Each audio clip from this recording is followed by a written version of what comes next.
আইয়ামে বীজের রোজা সম্পর্কে জানতে চাই এবং এর ফজিলত কি? উত্তর হচ্ছে যে আইয়ামে বীজের রোজা হচ্ছে প্রত্যেক আরবি মাসের অর্থাৎ চন্দ্র মাসের 13, 14, 15 তারিখে রোজা।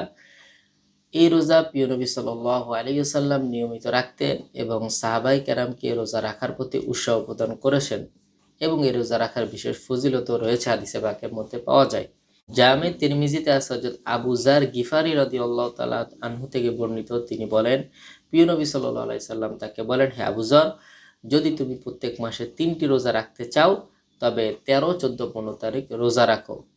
এছাড়া আইয়ামে বীজের রোজা রাখার ফজিলত সম্পর্কে সহিহ মুসলিমে আছে আব্দুল্লাহ ইবনে আমর ইবনুল আস রাদিয়াল্লাহু তাআলা আনহু থেকে বর্ণিত, তিনি বলেন প্রিয় নবী সাল্লাল্লাহু আলাইহি সাল্লাম বলেন, হে আব্দুল্লাহ, তোমার জন্য এটাই যথেষ্ট যে তুমি প্রত্যেক মাসে 3 দিন রোজা রাখবে, কেননা প্রতিটা নেক আমলের বিনিময়ে আল্লাহ রাব্বুল আলামিন 10 গুণ নেকি দান করেন, এতে তোমার সারা বছরের রোজা হয়ে যাবে।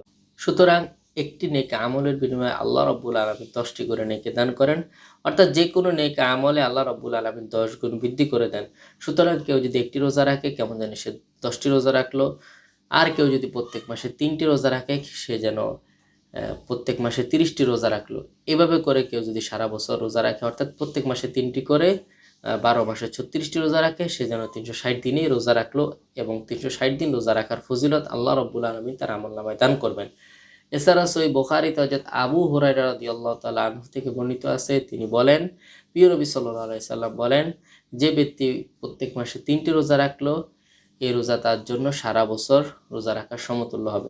সুতরাং আমরা প্রত্যেকে আরো এই মাসের 13, 14, 15 তারিখ রোজা রাখার চেষ্টা করবো ইনশাআল্লাহ, কারণ এতে করে আমরা সারা বছর রোজা রাখার ফজিলত অর্জন করতে পারবো।